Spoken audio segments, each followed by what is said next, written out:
There comes a moment in life when you are tired of bleeding for people who never cared whether you lived or died. A moment when you decide that the world will no longer carve its cruelty into your skin, that no betrayal, no rejection, no whispered word of hate will ever again cut into the core of who you are. You have carried scars long enough. You have begged long enough. You have suffered at the mercy of others long enough. And now you rise. Not with softness, but with steel. Nothing and nobody will ever hurt you again, because you will learn to stand above them, to see the weakness in their strength and the lies in their love. You will stop expecting loyalty from snakes and honesty from liars. You will stop giving your soul to those who only came to feed on it. Your pain has been your teacher, and it has burned into you the knowledge that survival is not granted, it is taken. From this moment forward, you are untouchable, you are unbreakable, you are beyond their reach. And that is when true freedom begins. The strength of control. There is a secret most people never discover, and it is that freedom begins not when you have everything you want, but when you no longer need everything you want. The chains that hold you are not built of iron. They are built of desire, of clinging, of needing the approval of faces that will one day vanish into dust. Detachment is not about being cold. It is about seeing clearly. When you step back from the illusions of the world, you recognize how little of it truly matters, how much of it was designed to control you through promises and fears. People will try to wound you because they know you care. They sense your attachment, they sense your hunger for validation, and they exploit it. But the moment you detach, the moment you no longer need their applause or fear their judgment, their weapons become useless. They swing swords made of air. The power of detachment lies in your ability to remain untouchable, to watch the storms of betrayal, jealousy, and envy rage around you without losing your center. It is the art of refusing to hand your peace over to anyone, ever again. When you learn detachment, you begin to see manipulation for what it is. Every compliment, every insult, every hand reaching toward you suddenly becomes transparent. You can read motives as if they were written in fire, and you no longer mistake false love for real loyalty. Detachment gives you the discipline to smile when others expect your anger, to remain calm when others demand your reaction, to keep your silence when others bait you with words meant to wound. This calmness is not weakness, it is dominance. It is the understanding that nothing can truly control you unless you let it inside your heart. Detachment builds a fortress around your mind that no insult, no rejection, no abandonment can penetrate. The world will try to make you feel small, but if you are detached, their efforts are wasted energy. They lose power over you because you no longer dance to their strings. Detachment is not about not caring. It is about caring wisely, selectively, for only those things that cannot be taken from you. Most people live in chains because they cannot detach from outcomes. They are broken by failure, blinded by success, enslaved by what they hope others will give them. Detachment is the ability to play the game without becoming a prisoner of its results. You can love deeply without being destroyed when love is lost. You can pursue victory without crumbling when defeat comes. You can walk into the fire without being consumed. Because your identity is not tied to anything external. The crowd may cheer or they may jeer, but the detached man remains the same. Strong, steady, focused. To detach does not mean you stop fighting. It means you stop being wounded by what is temporary. You learn to play the world as it is, without surrendering your soul to the fleeting winds of fortune. That is why the detached rise higher than others, because they can move without fear, act without hesitation, and stand without trembling. Detachment sharpens your vision. You begin to see the weaknesses in others who cling too tightly to everything, those desperate for approval, those terrified of loss, those slaves to greed. You see how easily they are manipulated, how quickly they break when the world turns against them. Detachment makes you the opposite. Unshakable. You are no longer bargaining for your worth through relationships, possessions, or recognition. You understand that all of these are temporary shadows, here today, gone tomorrow, and you will not chain your identity to shadows. This is why people who have mastered detachment often appear intimidating. They are not ruled by fear, they are not ruled by need, and so they cannot be controlled. The more you detach, the more you grow into someone others cannot comprehend.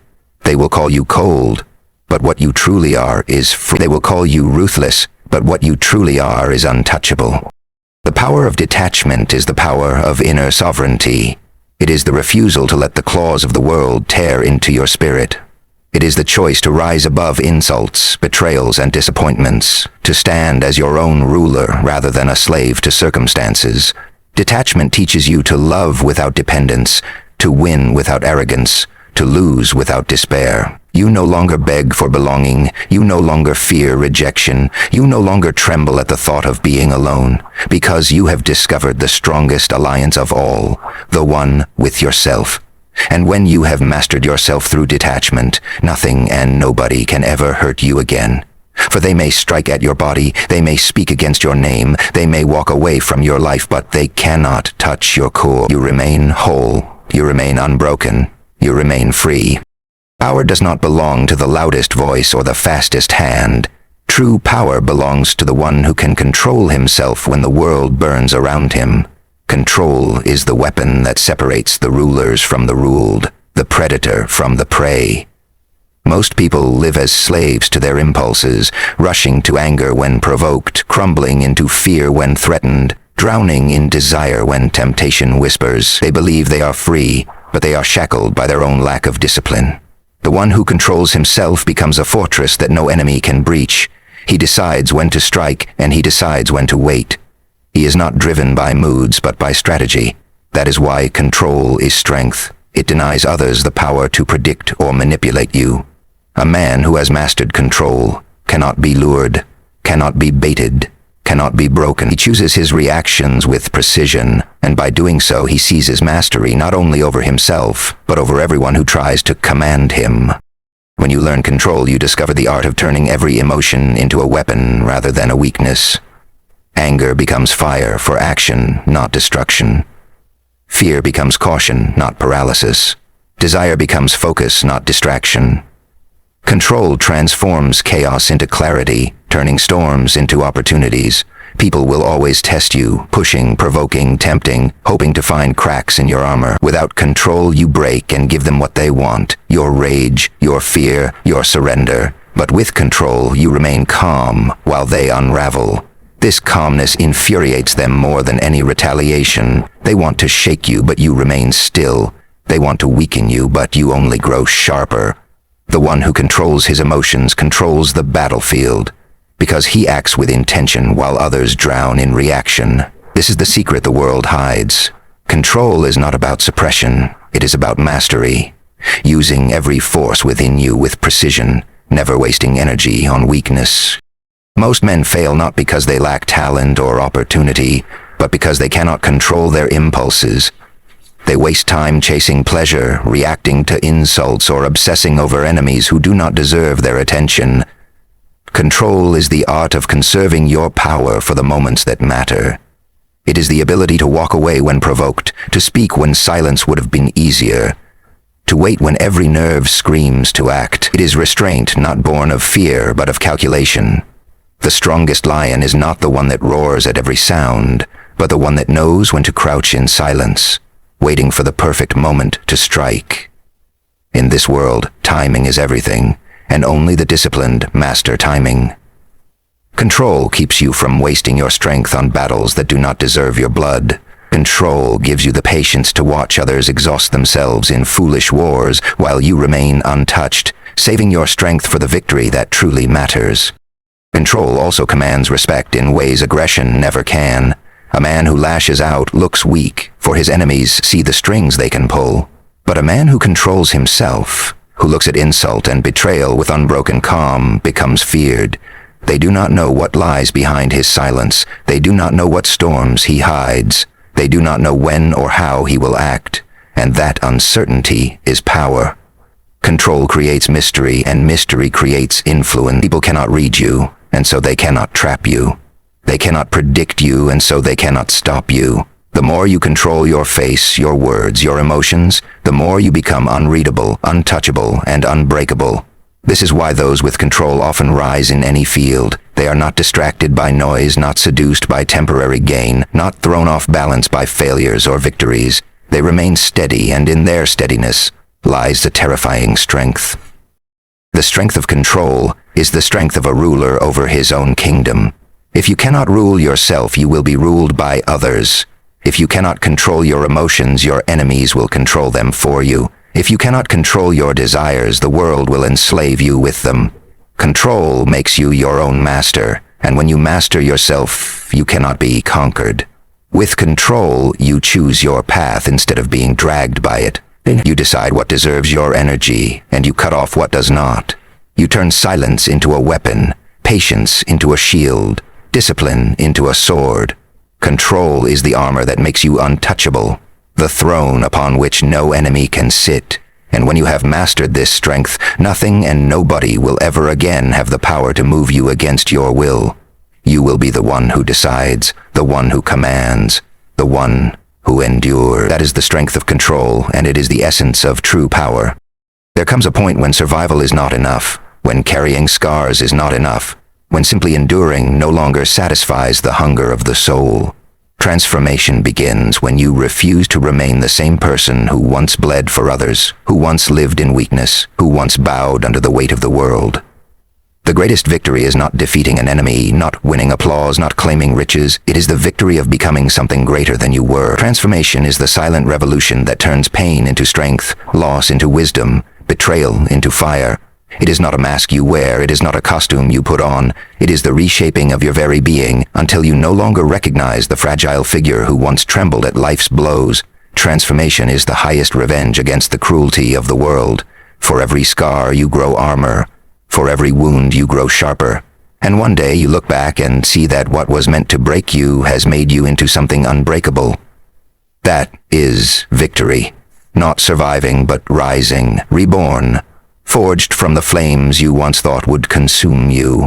Transformation is not given, it is taken. It requires destruction, for no man is transformed without first burning down what he was. This is why so many remain weak. They fear the death of their old selves. They cling to the comforts of habits, of identities, of excuses, even though those very things are the chains that bind them. Transformation demands you kill the coward within you, the beggar within you, the victim within you. It demands you tear away the skin of who you used to be, no matter how much it hurts. To transform is to betray the version of yourself that once settled for less, that once accepted humiliation, that once cried out for help instead of building strength. In that betrayal you are reborn, and when you return from this inner war you are no longer the same. Your eyes see sharper, your will stands firmer, your soul hardens into steel. This destruction is victory, because only by breaking can you build something indestructible.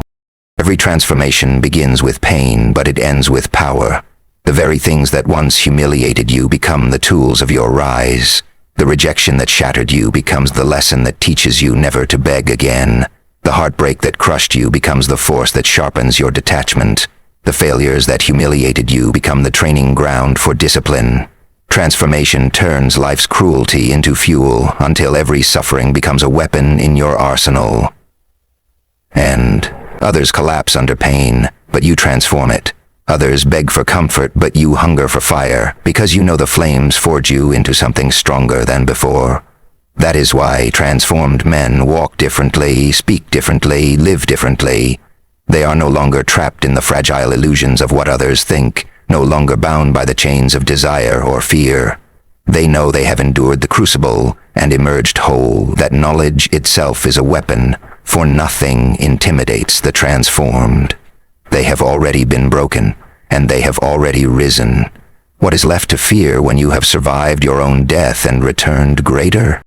Transformation is victory, because it makes you untouchable to the world. When you have reshaped yourself through fire, when you have stood alone in your darkest hours and forged a new identity from nothing, what can anyone take from you? The man who has transformed is not chained by possessions, for he knows he can lose everything and rise again. He is not broken by betrayal, for he knows loyalty is rare and strength must be built alone. He is not enslaved by fear, for he has already faced the abyss of despair and walked out of it alive. This invincibility terrifies others, because they cannot control what they cannot weaken.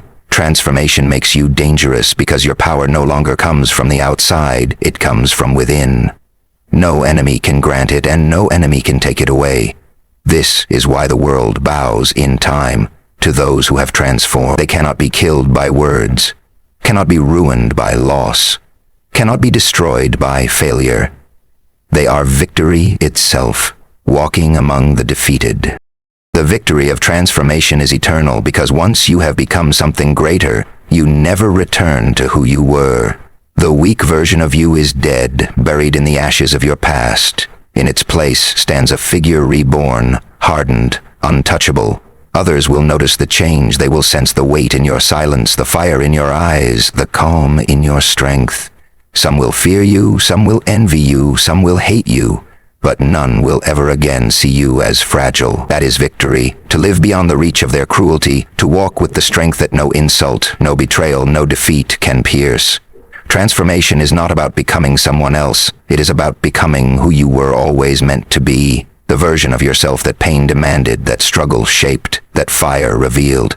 And when you stand there, no longer the same, you understand that the greatest victory is not over them, but over the weakness that once lived inside you. What you have witnessed here is not merely a collection of thoughts, but the blueprint of freedom. Freedom from wounds that once defined you, from chains that once bound you, from the illusions that once deceived you. The journey has been one of detachment, of control, of transformation, the path from being a victim of the world to becoming its master. The truth is simple. Nothing and nobody can ever hurt you again once you have chosen to rise above weakness. Detachment strips away the power of others to wound you. Control gives you mastery over yourself when the world seeks to provoke you. And transformation ensures you emerge stronger from every fire you endure. Look at yourself now, not the one who once bled for approval, not the one who once trembled at betrayal, but the one who now carries silence like a weapon, patience like a shield, and resilience like a crown. The storms will still come, but they will not break you. Enemies will still strike, but they will not touch you. Life will still test you, but you will endure it, not as you once were, but as who you have now become. Untouchable, unbreakable, unshakable. This is your victory. This is your freedom. And it begins the moment you decide that weakness no longer has a home inside you. Rise with this strength. Walk with this certainty, and never again bow to pain, betrayal, or fear. You are now beyond their reach. Thank you. May strength be with you always, and may God bless you.